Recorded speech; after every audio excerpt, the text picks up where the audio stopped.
And we're recording. Let me try sharing my screen. Just a second. Can you see my screen? Yep. Okay. Nice to see everyone. Today I wanted to try reviewing this interesting paper. It's not the only work in this direction, but it has a nice overview in it. I really invite you to read it because I don't think I will certainly review everything rigorously. So what they do in this work, let's have some motivation first. What they do in this work is, as you might have seen, they're doing something like this. They're solving the problem of finding communities in a graph, where we basically have a graph. We have edges, and well, edges might have weights on them that would have the meaning of distances between nodes. But yeah, I will talk about that. But basically, we have a graph, and we want to find subgraphs which are strongly connected within themselves, but not so strongly connected to the rest of the graph. And what they do this with is they do a version of what's called Ricci flow on graphs. So let me now try. So Ricci flow is a very interesting thing from geometry and partial differential equations and topology. Of course, we all know that Grigori Perelman used the technique of Ricci flow to prove Poincare hypothesis. He was not the first in this to work in this direction.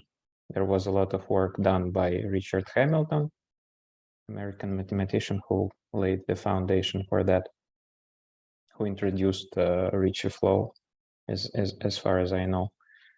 And so Grigori Perelman finished this proof and gave a classification of 3 manifolds with this technique. And here in this paper, we are trying to generalize it to graphs. So basically, we view a graph as a Riemannian manifold.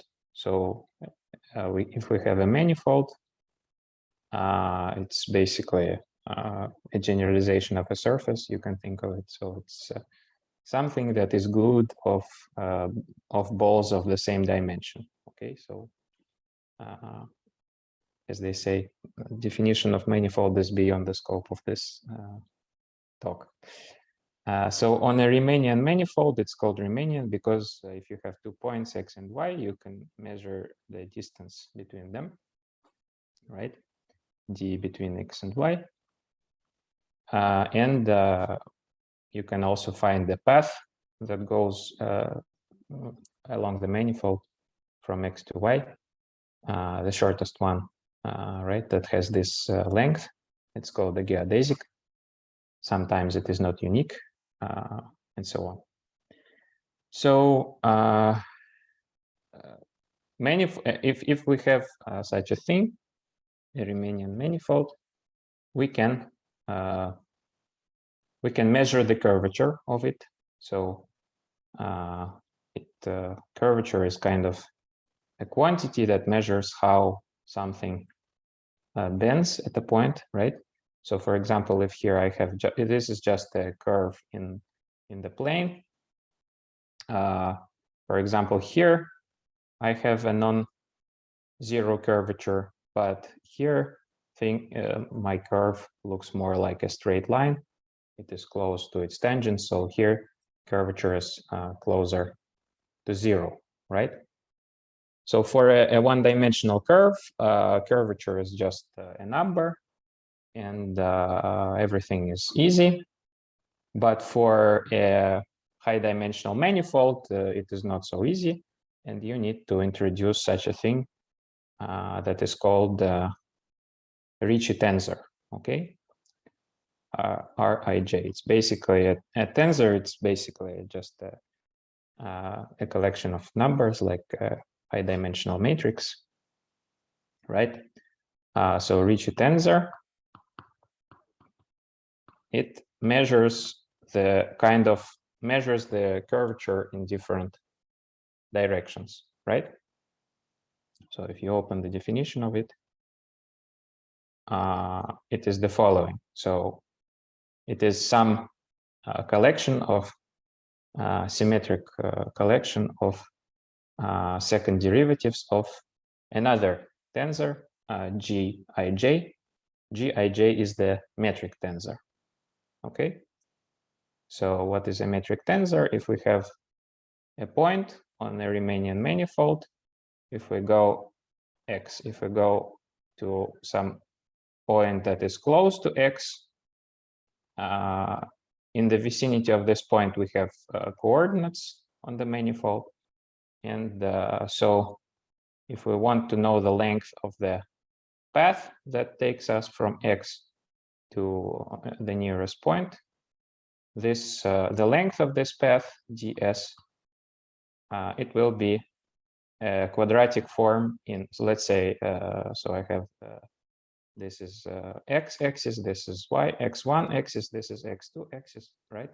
So I will have some quadratic form in the coordinates, right? dx1, dx2 plus dx2 squared. So this quadratic form, the entries of the quadratic form, they make up this Gij, the metric tensor. And so by taking the second derivatives of this tensor, you get this guy, the Ricci tensor. Okay. So now what is Ricci flow? Let me give you maybe a little bit simpler idea of so for curves, I drew a curve up there. So I have if I have a one-dimensional curve in the plane, as I said, this is a curvy point. This is also a curvy point, but this is kind of a flat point. So curvature is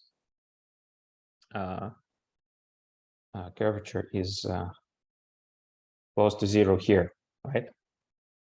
So on curves, you can introduce some dynamics on curves. It's called mean curvature flow. If you'd like to Google it, mean curvature flow. It's like a one-dimensional version of the Ricci flow. We were talking about a Riemannian manifold where we had this metric tensor. So if you think in these terms, if you think about the curve, a curve is also a Riemannian manifold. You can measure the distance between 2 points along the curve, right? And so on, right? But this manifold is also immersed into the plane. But curvature, Ricci curvature, it actually it is more about the intrinsic properties of the manifold rather than how it is immersed into the ambient space. So mean curvature flow is the following thing. For a curve, their curvature is just a number, right? Kappa, typically denoted kappa. And it is a number. It is either positive or negative or zero, right? And for a curve, if you introduce the orientation on the curve, you can also have pick the direction of the normal vector, okay? So at every point of the curve, I pick a vector that is orthogonal to the curve and looks inside, let's say. So this curve is given by basically x, y equals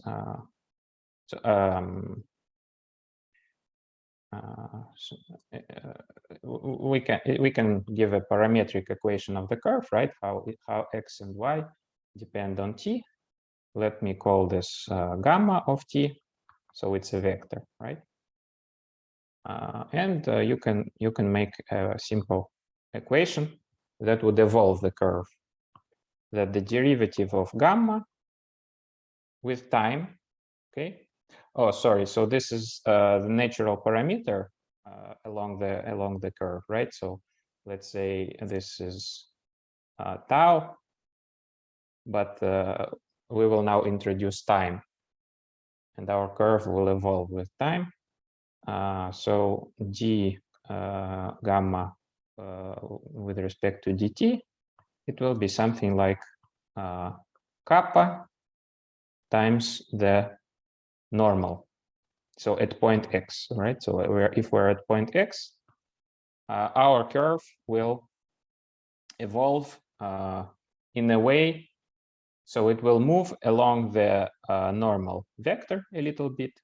In a bit of time dt, it will move along the normal vector by a value that is proportional to the curvature. I'm not sure about the sign here. It is sign also depends on how you pick the normal.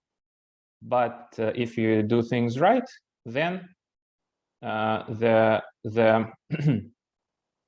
so the points that are at such cusps that are concave rather than convex parts, if you look from the inside, they will smooth out, and your curve will smooth out, and until you get something like a circle that will further collapse to a point. So it is a simple one-dimensional way of how Ricci flow should work, right? But Ricci flow is here I wrote it in terms of curve parameterized by the natural parameter, but for Riemannian manifolds, we have to do things in terms of the metric tensor. So I believe the way to write a Ricci flow is something like this, that the derivative with respect to time of the metric tensor is, I guess, minus the Ricci tensor. Maybe there's a constant here, I don't remember.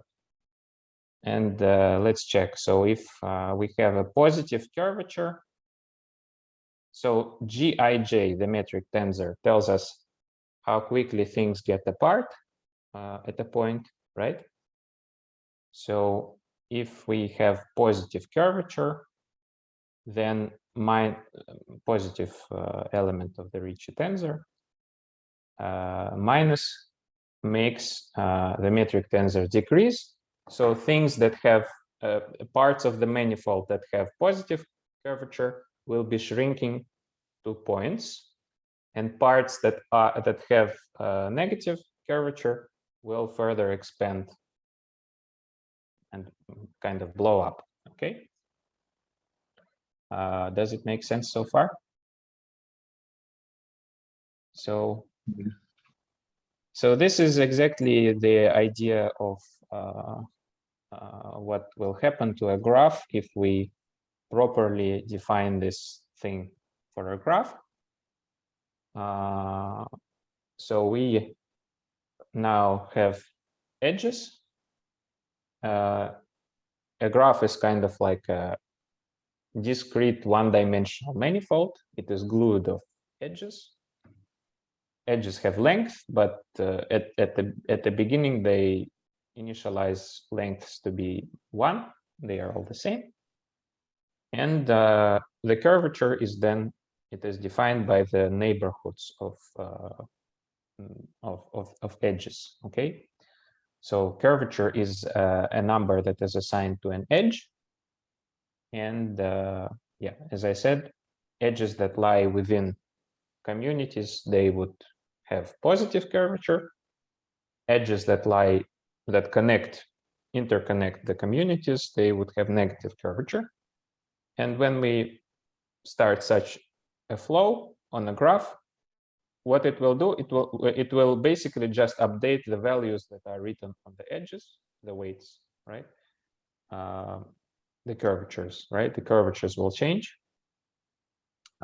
Sorry, not the curvatures, The but edges. the weights. Yeah, the weights will change because the weights are like distances. They are like the metric, right? So the metric will evolve. There will be an evolution of metric. So the numbers written on the edges will change according to the curvature. And so, yeah, you can already see that the communities will collapse, kind of collapse to points, but the connections between communities, because they have negative curvature, they will further elongate. And so then what they're actually doing after several iterations of this evolution with respect to time, they just introduce a threshold. And if the curvature is significantly more negative than this threshold, they will do a surgery, right? It's basically, this is what Grigory Perelman did with Ricci flow and manifolds. He worked out the details of these surgeries. So there will be edges connecting communities, and so we have to cut them and then to erase them from our graph. And here we have the communities, right? So this is kind of the idea. Yeah, I also wanted to say that this mean curvature flow and Ricci flow, it actually it has some resemblance with the heat equation, right? Only on metrics, right? Let's remember that what heat equation is, we have basically, let's say we have, this is a one-dimensional rod. I heat it at a certain place with a light, and then I have distribution of temperature over this rod, right? So here, this is the hottest place of the rod. And so we know that how this temperature field will evolve with time is the following, that the first derivative with time of temperature field will be just the second derivative with respect to x of it, right? And so what will happen is that if we have so heat is flowing from hot places to cold places, and as a result, it will kind of smooth out, right? So many things are based on this. So eventually everything will have the same temperature. And so I wanted to stress it because you see we have a second derivative here. And as we saw on the formula for Ricci tensor, it is basically a properly symmetrized second derivative of a metric tensor. So it's kind of a heat equation on the metric tensor of the manifold. And so it spreads things out, right? So things of okay. So what they say in this paper, yeah. Also, again, I should also say that they were not the first. They cite some guys who introduced this kind of Ricci flow for graphs, but these guys, they did some more work, and as far as I understood, their work is part of their work is relating this to optimal transport. And Jan Olivier is his name Jan? Am I right? No, first name is Jan and family name is Olivier. Oh yeah, so we will get to optimal transport and optimal transport. And I think it's the double L, Olivier. Yes. Olivier's definition of curvature. So again, I don't think I will be very rigorous here, but I want to tell the idea of this definition. And because it's an interesting and deep observation. So yeah, so here on the images, you can see how this Ricci flow goes for a well-known testing graph, the Karate Club graph. It's a typical data set for community detection. Actually, they also do, of course, they do the work of comparing this Ricci flow community detection to other methods. They introduce a common metric for this problem. It's called adjusted rand index, if you'd like to know. So in the end, they compare it to different methods. So here you can see that Ricci flow technique is really, it is shown in blue, and you can see it is not that bad compared to other techniques. And so if you'd like to know more about the numerical results, I invite you to read this paper. Okay. So yeah, what is important is that they actually talk about, they actually do a curvature flow, not with the Ricci tensor, but rather using this Olivier's definition of curvature. And they note that if you just use the Ricci tensor for a graph, you would not get results as good as they got. So this got me a little bit upset, because what I was thinking is I was thinking that this Ricci curvature, it can be and has been generalized from graphs to simplicial complexes and hypergraphs in general. But as they say, this curvature due to Olivier does the job of separating communities better. So what that is, let's figure out. Yeah, also here's a very nice illustration. So if we have a zero curvature graph would look like a grid that is in the middle. A negative curvature graph would look like a hyperbolic space.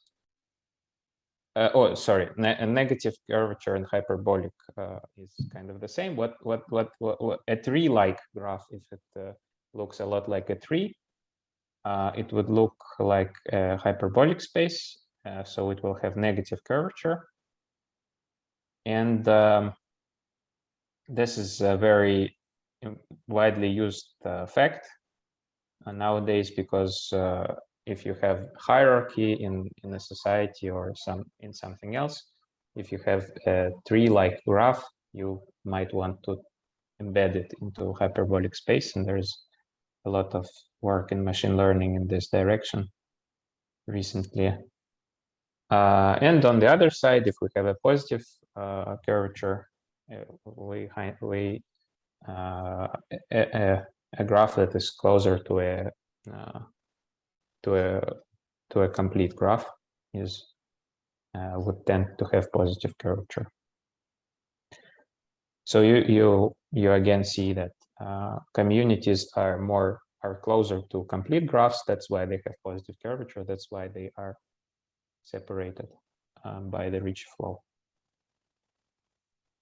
Okay, so to introduce Olivier's definition, I need to talk about optimal transport a bit. So optimal transport is also a very interesting area of mathematics. I'm sure many of you heard of it and know something or maybe a lot about it, but basically it's like this. So it is due to Gaspard Monge, a French mathematician from late 18th century is when he introduced this problem. So assume you have mines where people mine ore, and we want to take ore from those mines to production, to factories, right? So we can consider a one-dimensional model of this for simplicity. So we have a one-dimensional world.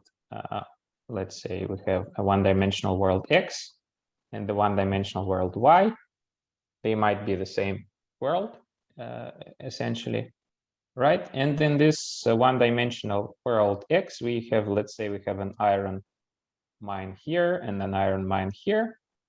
And how do we specify where do we have more ore? We introduce a measure or a probability distribution, right? Something like that on X. So it is mu on X is basically just a probability density function, you can think. And so now on Y, we have a production plant here, let's say. And so we model it by also a probability distribution mu. Also a density, right? Oh, sorry, density, I mean measure. Mm-hmm. And so, yeah, so this is basically where we have ore and how much ore we have there. And this is where we need ore and how much ore we need there. And so we need to take ore from there to here in a way that minimizes the cost of doing that, right? So let's say Y is actually the same as X. So basically we have two distributions on X, and we need to kind of split the ore because we can split it into portions, right? And take this tiny portion there, this tiny portion there. And there is a cost of taking a portion from point X to point Y, okay? So, so there is a cost. Basically, because you need to take it by a truck or whatever. So this cost, C between X and Y, typically it is proportional to just if X and Y are the same space, typically it's just proportional to the distance between X and Y, okay? Maybe it's just a distance. Makes sense. So what Monge asks us to do is the following. So we will make a function that gives us this instruction, the transportation plan, right? That says y equals t of x. That it tells us that or from point x we need to take to point y. That is given to us by this function. And so the task is to find the smallest. So the infimum of this. So we integrate the cost, taking cost of taking or from x to t of x, And we integrate it with the measure mu, of course, right? Because it tells us how much core is at point X, right? And so the task of finding this infimum is the optimal transport problem. Leonid Kantorovich, our, how do you say, соотечественник, I forgot, our very well-known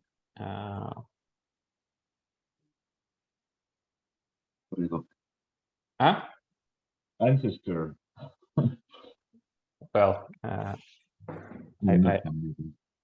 okay, so a very well-known Russian mathematician who got the, I think he got the Nobel Prize in economics for. Yes, right? Chupman, yeah. But so he made a great contribution to this problem. So he was considering it in terms of planned economics of the Soviet Union, something that maybe awaits us in the nearest future. Just kidding. So basically, how he offers to do this, I'm not sure that it is exactly his contribution, but in a way you can, yeah, if you want to learn more about optimal transport, yeah, fellow citizen, maybe. So if you want to learn more about optimal transport, there are many sources, but for example, there's Gabriel Pérez, great website and book with numerical stuff. So it is a very cool field because it tells you how to optimally transform one distribution into another distribution. So you can see that it has a lot of application to machine learning, at least in generative models. You want you have a distribution of pictures and you want to take it to another distribution in an optimal way.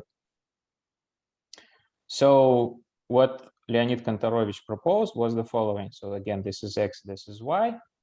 And let's say we have a joint measure, gamma of X and Y, kind of a joint density distribution. Such one that if you marginalize out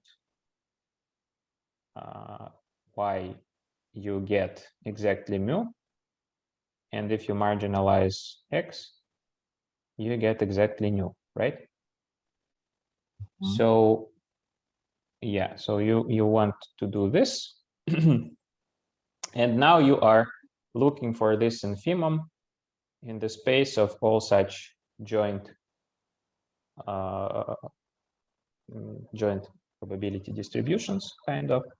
And it is a good problem. I think it is even a convex or something like that. I'm not an expert on this, but it makes things really easier, and you can further study optimal transport if you're interested. So what, but we already understood that it is something about probability densities, like for another word for that is measures, right? Measures are just the proper way to define probability densities. So how do we do this? How did Jan Olivier reach his definition? Let me enlarge the text here. So here's a very interesting observation. So remember that so this space X and Y that we are solving the optimal transport problem on is, as you remember, in our case, a Riemannian manifold. So a manifold in which you can measure distances. So here's let me call it Olivier's insight.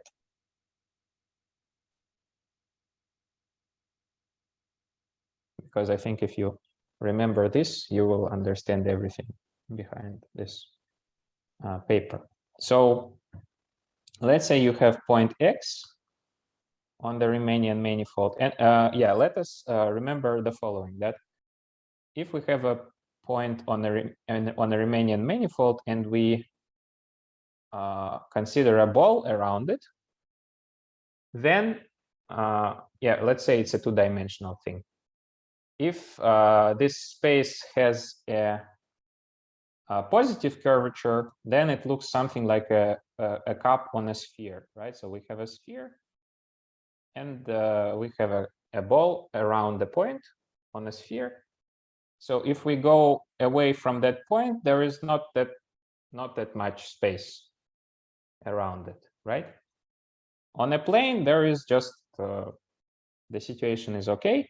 And if you so this is positive curvature, this is negative curvature. In a negative curvature space, it is like a gypsy skirt. Okay, if she is dancing, if a gypsy girl is dancing, she has a skirt, and if you go around the girl along the boundary of that skirt, it will be far more there. You will count far more distance than 2 pi r. So okay, because there are many kind of it is. I think you got me. Okay, so it is kind of like that. Yeah. So this is important. So as you go away from the point, there is kind of more space around in a negative curvature, on a negative curvature manifold. And how does this relate to, let me call this skirt, because I like this analogy, right? So how does this relate to optimal transport? It does in the following way. If you have 2 points, x and y, then you live on a Riemannian manifold. Then if you grow a ball around x and you grow a ball around y, then so balls are grown in a geodesic way. So in a sense, so kind of this is the shortest way to get from x to y schematically, right? So it is very important on how much space you have close to this shortest path from x to y. And if you have negative curvature, yeah, on this ball around x, you kind of have a probability density, right? And you have a probability density here as well. You want to take it from here to here. And how easy will that be to you?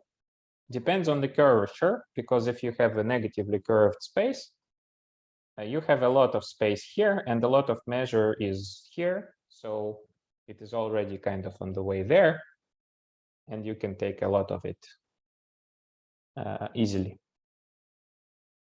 So this crucial observation is rigorously stated by this formula number 1. So we need to define a couple things. So we have a ball around point x. This is called B. So it has radius epsilon. B ball around x with radius epsilon. And we have this letter M subscript x. It is the following. So it's basically we have this measure mu on the whole space, on the whole manifold. We are now considering it only on the ball, right? And we also normalize it by the measure of the ball, right? To normalize things properly. So what we do is the following. We yeah, I did not say that. So if you have space x and space y in this optimal transport problem, if they are the same space, then you have a distance. Then the only thing that that has all the information is these two measures, right? So you kind of can now introduce a distance between measures on the same space, right? It's called Wasserstein distance, or Earth movers distance, because we are optimally moving Earth. You can think of it And so we have this density or measure on a ball at point X and measure on the ball at point Y. And so we measure the Wasserstein distance between mx and my. And so we have the following formula that it is, first of all, it is 1 minus k. And k is this, it is, I believe it is this Olivier's curvature.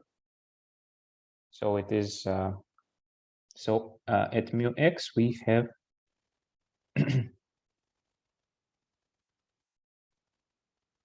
no, nu is not a density here, but a tangent vector at the geodesic xy. Okay, so basically we have this 1 minus k that depends on points times the distance between the points, right? So it's proportional to the distance between the points along the manifold. And so this k, this Olivier's curvature is the following thing. It is so epsilon squared is epsilon is the radius of the ball. Then there is the Ricci curvature. So nu and nu. Yeah, remember that the Ricci curvature is just the second derivative of the metric tensor, which itself just measures how things stretch if you go a little bit from the point, right? So you need to introduce. So we introduce a tangent vector, kind of, to the manifold, to the manifold at the point x, that looks in the direction of the geodesic, the shortest path from x to y. And so on the tangent space, we have this metric tensor defined. It's a quadratic form on the tangent space. And so taking the derivative, we get the Ricci tensor. And then we have twice n plus 2. N is the dimension of the manifold. And then we have some addition.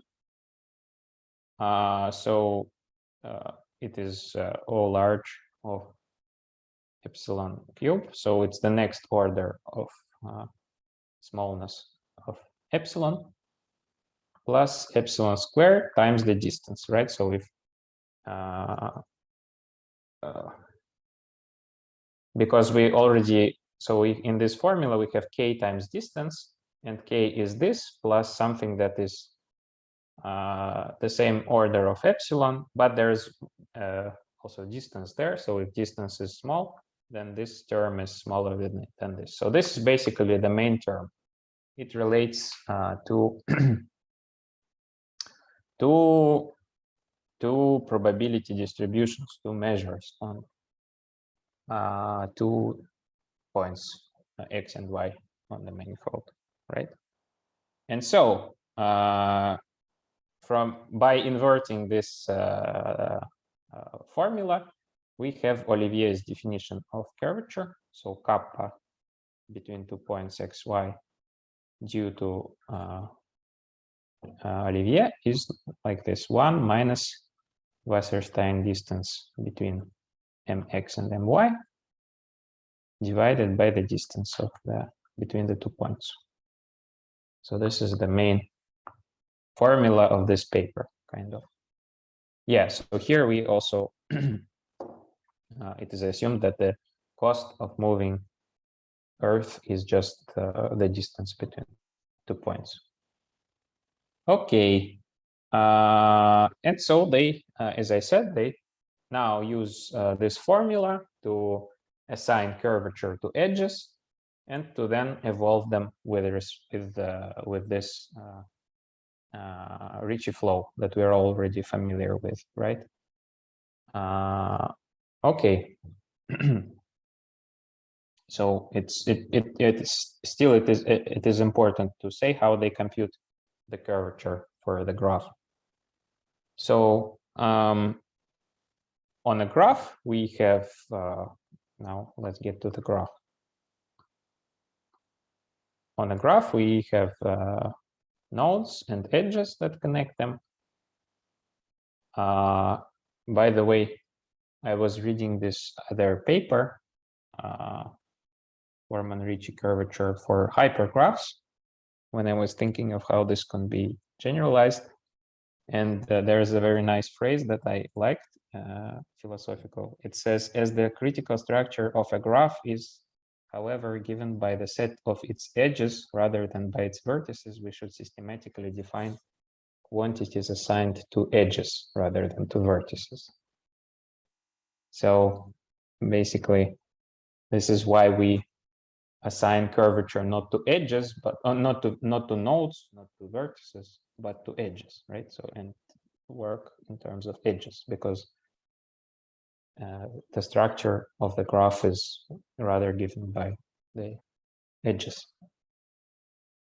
So we need to apply this formula, and it's basically like this. We edge, the weight of the edge gives us the distance. We have 2 points, x and y. The weight of the edge gives us the distance between nodes. And the only thing we need to compute is this Wasserstein distance between the distributions, between the measures. So they were not the first to define this thing, as I said, but they were the first to consider a more general family of probability densities of measures. And the one that they consider is like this. So the formula is given here. Basically, at the point, at the vertex, it is some constant alpha. And then it decays exponentially as we go away from the vertex with the exponent of negative distance. So this is point x, right? Between x and, so let's say here is point xi, right? X and xi. And we take the metric d is the distance. So it's, and we take it to power p. So if p was 2, this would be a Riemannian version of the normal distribution, right? So exponent of negative square of distance. But they consider a general case with certain alpha and a certain p being the power, right? So if p is even larger, then we penalize even further for getting away from the vertex. And so, sorry, Maxime. Yeah. Phi of x is what? I didn't catch it. Pi? Pi of x, yes. It's the neighborhood, or it's yeah, the set of neighbors, yes. So only the neighbors. Okay. Yeah. So otherwise, otherwise, okay. Otherwise, it would be a nightmare to compute. Yeah. So it's just the neighbors by Yes. one edge. But the edges have different length. Okay. Yes. Correct. So in the previous work, it was rather the uniform distribution was considered. So, but these guys, they introduced this family of distribution. And yeah, so basically the it is the neighborhood, because a neighborhood is like a discrete version of a ball around the point that is not further away than one edge, kind of. And also it's important for computational purposes, because you need to compute the Wasserstein distances between. So you have 2 points. I'd love to have a look at their code, how they're doing all this. So you have 2 points, x and y. And so you have a kind of a distribution on the neighborhood of x. You have a distribution on the neighborhood of y, right? And if they are connected, then you can compute how much would it cost to take, maybe they're also connected here, right? So how much would it cost to take this measure from the neighborhood of X to the neighborhood of Y? And by that, they compute Olivier's curvature of the edges. Oh, I think it's rather like this, right? There is one edge separating because we or no.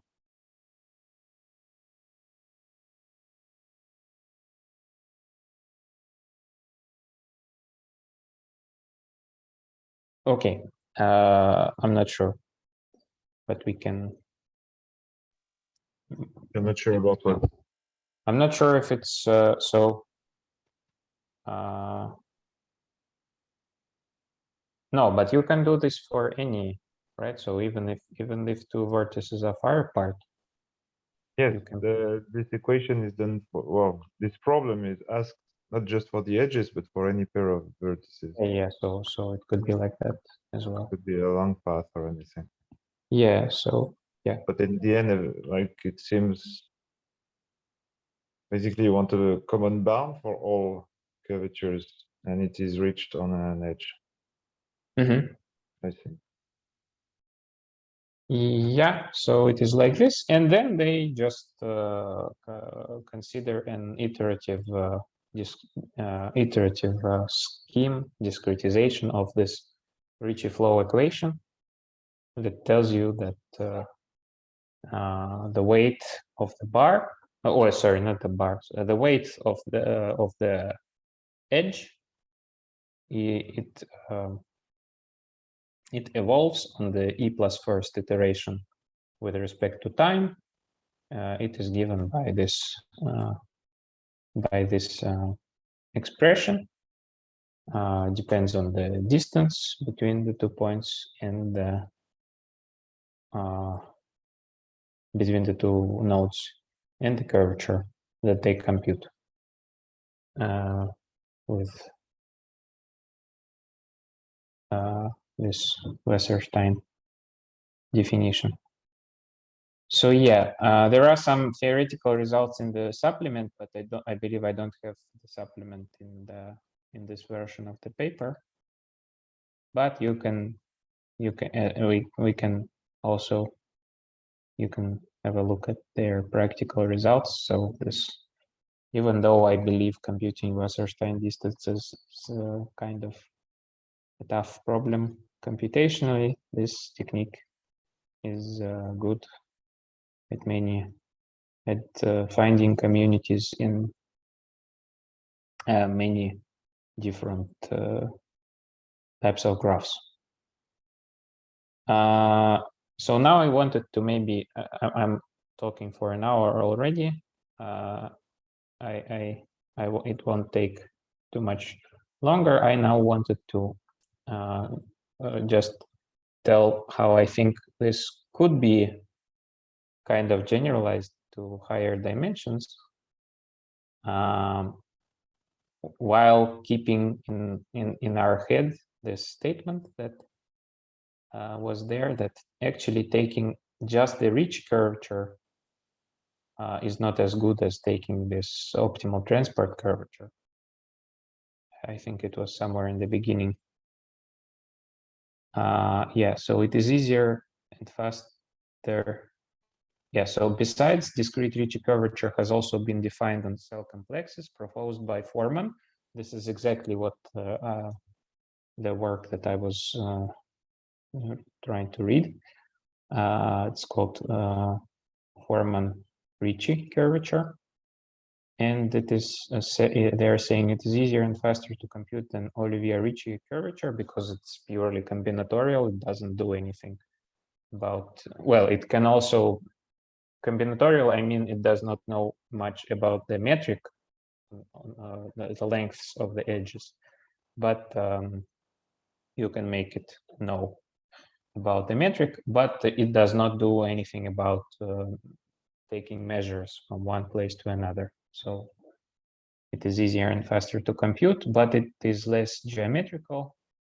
I would say it is more topological kind of. I'm not the biggest expert on this. It is more suitable for a large scale. We have also experimented with Forman curvature. The results were less satisfying. So here we focus on Olivier-Ricci curvature. So they are using this optimal transport curvature that gives them better results. It would be nice to try reproducing some parts of this work and see where what kind of gain does this Olivier optimal transport curvature give? Because Forman curvature is a bit more straightforward to generalize. Let me say a couple words about that. So there's so a hypergraph is, of course, so there are two things that I mentioned: hypergraphs and simplicial complexes. A simplicial complex is a hypergraph, but not every hypergraph is a simplicial complex. This is very easy. So basically, a simplex is a generalization of a triangle. So this is a one simplex. This is a two simplex. It's just a triangle. So it has all the three nodes that are forming it. A simplex is just a collection of nodes, you can think, right? So this is a two simplex. A tetrahedron is a three simplex, three-dimensional simplex, right, and so on. And so, so it is the entirety of it is present there. It says that all four nodes form a collection, a set, right? Like a graph, it encodes pairs of nodes, like subsets of size 2. A simplicial complex is basically just a way to encode higher order interaction between things. So for example, this is a simplicial complex, right? The difference between the hypergraph is, as I understand, it's like this. So in a simplicial complex, if you have a triangle there, then the edges that form the boundary of this triangle are also present in the simplicial complex. This is very important for all the algebraic topology. It heavily relies on the fact that the boundary of a k-dimensional simplex, for example, a triangle, is a collection of k-1 dimensional simplexes, for example, edges, right? But in a hypergraph, you might have like three edges that a triple three nodes are in a graph. Maybe there is this edge, but not this edge and not this edge, right? So this is a hypergraph. Maybe I'm wrong, but this is how I got it. So you're right.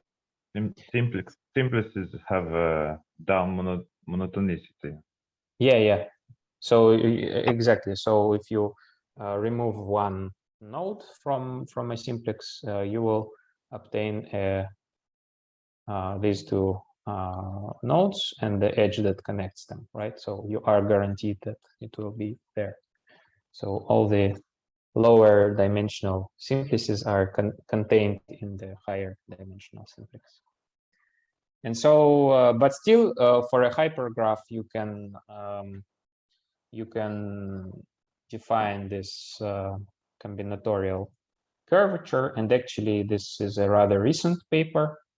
One of the authors is Jürgen Jost. He's a very well-known guy. Maybe the other authors are also well-known, but I haven't heard much about them, but I've heard much about Jürgen Jost.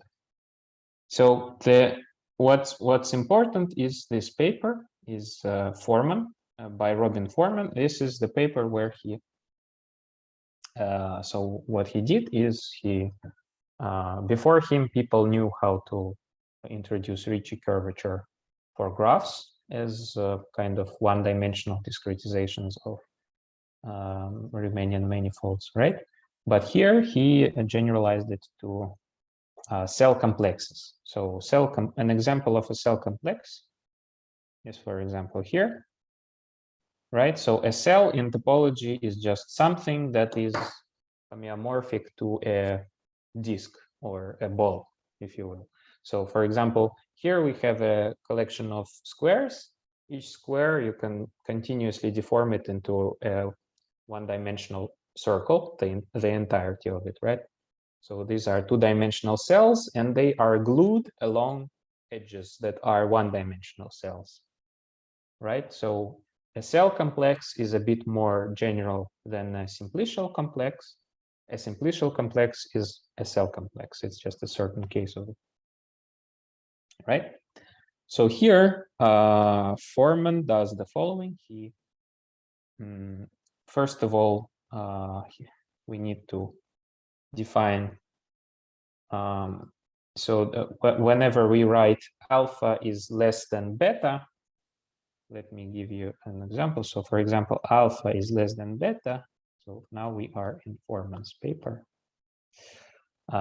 Is less than beta, it means that alpha is contained in the boundary of beta. What does that mean? For example, I have a simplicial complex, and this is, for example, this is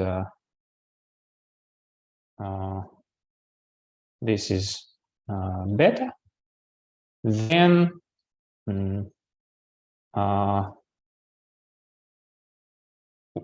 alpha. So if I look at it like this, so this is edge beta. If I look at the not boundary, but no, I think it's the bound. Yeah. So yeah. So I have a, let's say I have a simplex B beta. Then alpha is contained in the boundary of it is part of the boundary of this triangle, right? And so with that, he also introduces parallel and transverse neighbors.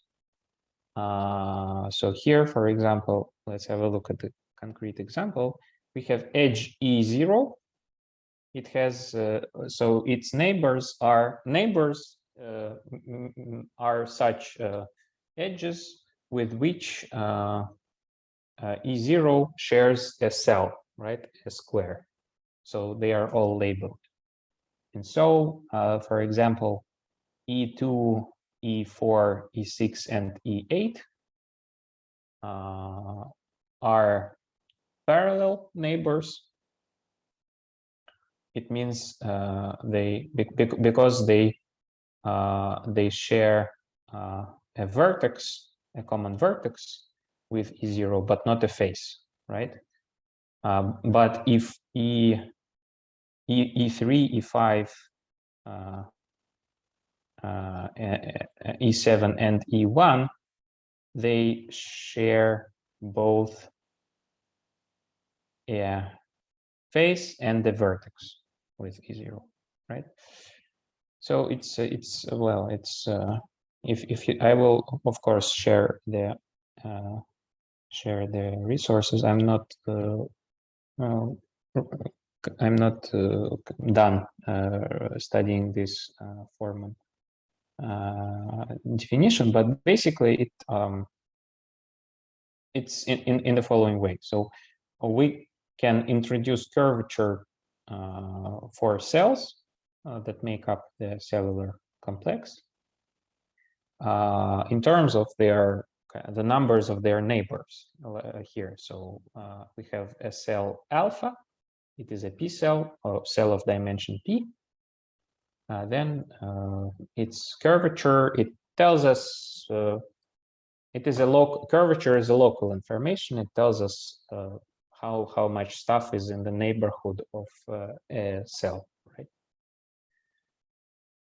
But also, this is a purely combinatorial curvature, but also you can do a metric one. So you can introduce metric. So all cells in your simplicial complex now have sizes or volumes, or so if you have one simplices, they have length. So triangles, they have kind of area. So there's basically just non-negative numbers that you assign to them to make them a Riemannian manifold, and you can do that. So you can introduce such a curvature. So W's are weights. So there's some intricate summation over the neighborhood of the cell in the complex, and you have this formula. So if you open this more recent paper, they're also using. So by the way, for just a graph, a one-dimensional complex, it is very easy. The purely combinatorial curvature of an edge is just 4 minus the degrees of the of the nodes that are adjacent, incident to this edge, right? And you can see that they are actually using this formula to generalize it to hypergraphs. So what I wanted to say is that, so here Forman just computes this, gives some illustrations. For example, here, for example, if we compute this curvature for this cell complex, this one on figure 0.1, it will be 0. And as I said in the beginning, if your graph is like a grid, it is kind of flat, right? And this is kind of a flat cellular complex, right? And here he does it for a cellular complex that makes a sphere, and he gets a positive curvature. But what I wanted to figure out is the connection of this curvature to what's called Laplacian of Hodge Laplacian of on graphs and on simplicial complexes. So let me be so basically Laplacian is a linear operator, a matrix that acts on functions on the cells that make up the complex. So we have a graph or a simplicial complex, and we have functions on vertices, right? So there's the set of vertices, the set of edges, and the set of triangles, let's say, to make things simpler. So we can consider functions on, it is kind of, so it is, here it is denoted with C, let's say C. So functions on vertices, functions on edges, functions on triangles. What I mean by functions is just, so a vertex is just one. So we have vertices 0, 1, 2, 3. It is just a function of one number. You give me a vertex, I give you a real number, right? So these are functions from vertices to real numbers. Edges are pairs of vertices, right? So we are taking, you give me an edge, I give you a real number.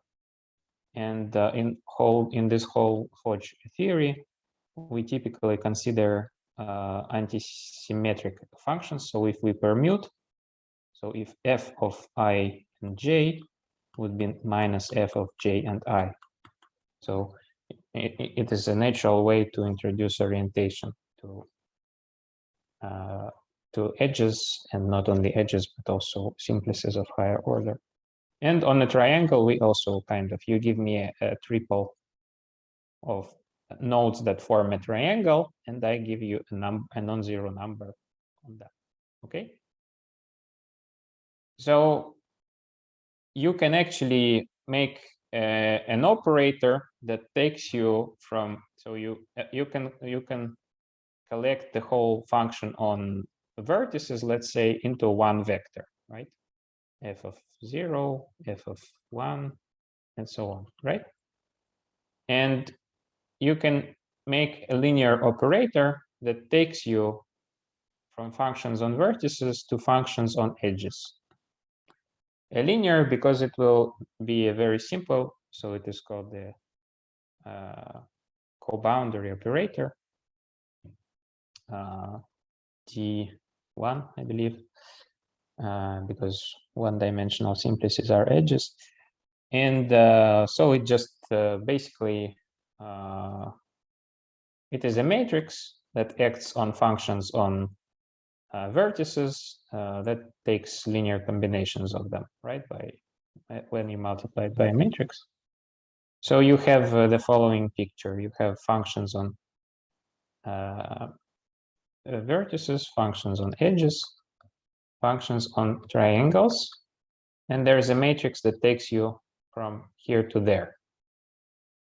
If you take the adjoint, in case we are over real numbers, it's just a transpose, then it's called the boundary operator.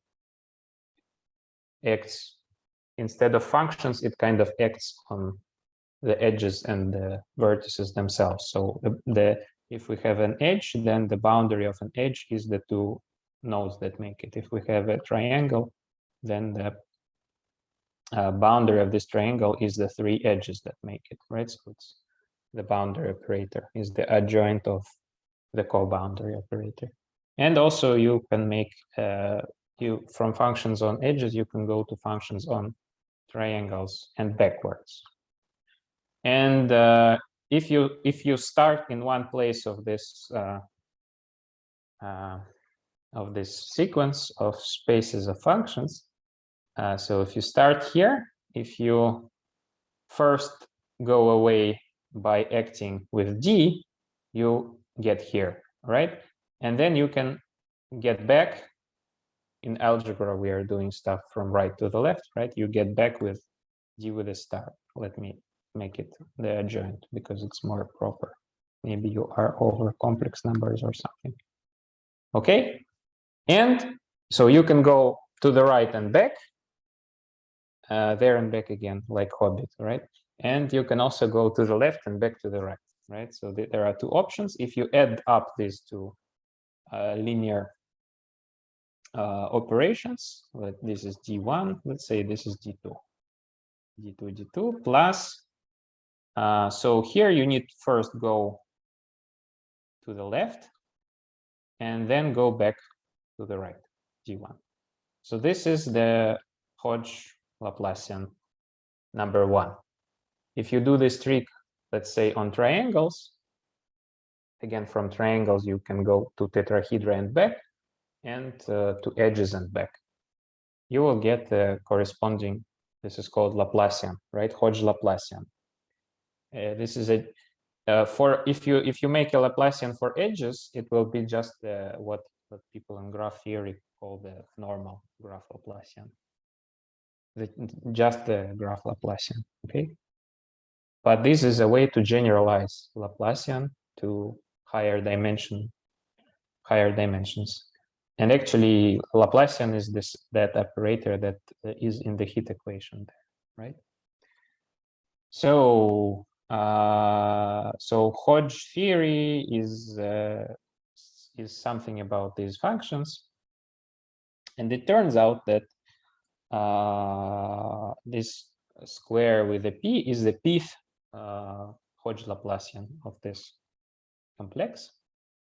And there is this Bochner Witzenbrock formula that tells that Laplacian, it decomposes into two matrices that have nice structure. So if you go a bit down here, it's done on a simple example of a 3x3 matrix, this decomposition into B plus F, right? So we have a general symmetric 3x3 matrix. It's decomposed into two parts. And the second part is a diagonal matrix. And the diagonal the entries of this diagonal matrix are actually, they are either related or they are just the the curvature, right? So this so curvature is contained in the Laplacian. If you make the Laplacian, Hodge Laplacian of a higher dimensional. So this simplicial complex, if you make the Laplacian, you can also find out the curvature. And so I thought this could be a way to kind of generalize this paper. So we now have not only edges, but for example, if in this graph that we are studying, we also have a clique, then it is a simplex. So we look at it as on, this is called the clique complex of the graph, right? So if we see a clique in a graph, for example, a clique of 3 nodes, we make it a 2 simplex, right? A triangle. And so I thought maybe adding these higher dimensional curvatures could be interesting. But first I need to deeper understand this Forman's paper and the result. But intuitively, it feels like if there are some higher order interactions between the nodes in the network, right? Then this curvature will take part, and maybe if there are some very interconnected parts, you can introduce flows of this curvature that will be helpful. So one of the participants of today's seminar, Ignat, who is listening, he has a direction. He's thinking this could be applied to game theory, because there is a difference between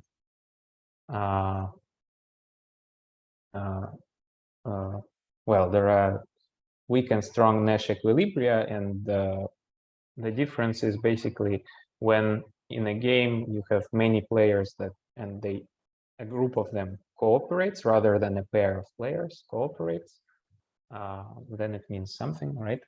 And yeah, so there is this vague idea of how this can be taken further, maybe. But yeah, I think that completes my talk. Today we talked about curvature on graphs and all this thing. Thank you very much, Maxim. Thank you for listening. I will share my notes and links as well. Any question from anyone? By the way, I should note that you can naturally, so this curvature, you can naturally write it on oriented graphs and on oriented complexes as well. So if as I said, if this has, it might have not applications to game theory, there the interactions between players might be directed, so it might be very it might not be an empty idea. So so I'm in a workshop on sign graphs. So it's basically graphs where you have, for every edge, it's either positive or negative. Mm-hmm. And there is something which is called correlated clusterizing or something like that. Mm-hmm. But basically your aim, you're given a sign graph, so you have this positive and negative edges, Mm-hmm. and you want to find a clusterization of the graph so that inside each cluster you have only positive edges, and in between clusters, you have only negative edges. So Mhm. this is not even always possible because even the trivial cluster doesn't satisfy this. Mhm. So among the question is like, what is the minimal number of edges that, well, number of addition that I can make in order to have such a clusterization? Mhm. And like, but there is also the, well, so you can have some kind of approximated, does it? That's a question by, well, As I might not answer your question fully, Abdul Rahim, but in this paper they have the measure of how good you are solving the community detection problem. and I was thinking if it's a Ricci flow, because here, so you when they did the clusterizing that you were making, you have like big communities or guys with high degrees, but here if a guy has many negative edges, he really doesn't want to be part of the community. And you can still, you cannot just switch, like look at the complementary graph, because having no edge is something different than having a positive edge or a negative edge. I don't know, maybe there's some anyway, that's the main questions that we are talking down this week. Well, in this paper where one of the authors is Jürgen Jost, they are actually, so as far as I got, what you're saying is more about like rigorous, Yeah, maybe on the upper and lower boundaries on how good and how bad things can be, and so there in this paper they're actually giving some bounds on this curvature. Okay. But with a flow is more like a dynamical system, and so by itself it does not give you upper bounds, but I'm sure people are somehow getting some bounds from. Yeah, that makes sense. And I don't know if you, so I don't know how much it is related. I know that well, the French community that is related to all this simplicial and complex simplicial complexes. There is this Victor Chepoy from Marseille, who is oh, I think I've heard from from him, but Moldavia first, or he speaks Russian basically. But now he's been in Marseille for 30 years. I know that he has a lot of results about convergence of like how the, so he doesn't use curvature. He's using some kind of hyperbolicity coefficient, and respecting to this, which are kind of related, I guess. From Gromov's. Yes. There is delta coefficient. Yes, delta hyperbolicity. And so even for this hyperbolicity, there is several definitions that basically are like equivalent up to a constant. And he has a lot of, I mean, if I have a question about complexes, I usually go to him. Yeah, well, complexes as well, of course they are, well, they are used a lot. They are the backbone of this whole topological data analysis that we do in our lab. There is also a very large, there are not even one, but two communities, several communities of French people who are doing this. But they are more about this topological data analysis science. As far as I understood about Victor Chepoy, he's exactly more about like, is it about measures on these things, right? And convergence. Yeah, so it's more So it's more, whenever it's about measures, it's more related to like geometry and local stuff. And where there's geometry, if it is Riemannian, there is always Mikhail Gromov somewhere near, because it is his area of expertise and okay, where he did a lot. all right. Okay, guys. I'm actually well, if I may Sure. comment, I'm